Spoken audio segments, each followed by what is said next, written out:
এক রাতের মধ্যে যে বন্যা হয়ে যাবে আমাদের এখানে আমি কখনো ভাবতে পারিনি, আমার দিদিও ভাবতে পারিনি। কালকে বৃষ্টি হয়েছে সারা রাত আর সারাদিন বৃষ্টি হয়েছে, এর জন্য এত পরিমাণে জল হয়ে গেছে। আর যখন আর কিছুদিন আগে ওই কাকু জেঠুটা হচ্ছে কচু গাছ লাগিয়েছিল, আমি একটা ভিডিওতে আপনাদের দেখিয়েছি।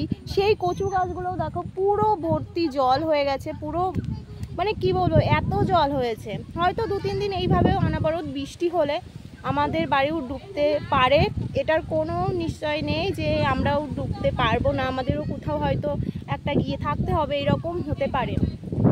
ধস নেমেছে পুরো এই বাড়িতে, কিন্তু জল উঠতে কিন্তু বেশি টাইম লাগবে না, এখানে ধস নেমে নেমে ভেঙে যাচ্ছে। কিন্তু দেখো কি অবস্থা হয়েছে, চারিপাশ দিয়ে শুধু জল।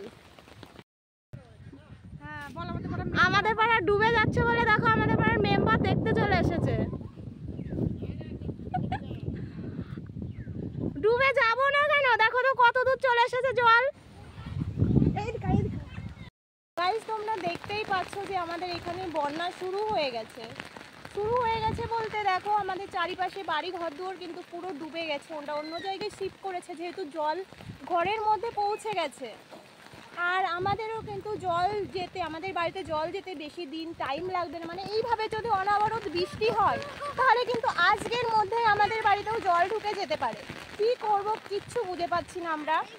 দেখো তোমরা চারিপাশে শুধু জল, কি আকারে জল নামছে। আর পুকুরের ওপারে কিন্তু বাড়ি ঘর আছে, ওনাদেরও মানে অবস্থা প্রচুর খারাপ, ওনারা কোথায় যাবে কিছু বুঝতে পারছে না। দেখো তোমরা মানে এতটা পরিমাণে জল হয়ে গেছে, চারিপাশ দিয়ে পুরো শুধু জল আর জল, এই সাইড থেকে ওই সাইড পর্যন্ত চলে গেছে। কিন্তু আমাদের বাড়ি থেকে কিন্তু 2টো বাড়ি পরে এই পুকুরটা, এইখানে জল উঠে গেছে। আমাদেরও চিন্তা হচ্ছে যে আমাদের বাড়িতেও কিন্তু জল হতে পারে।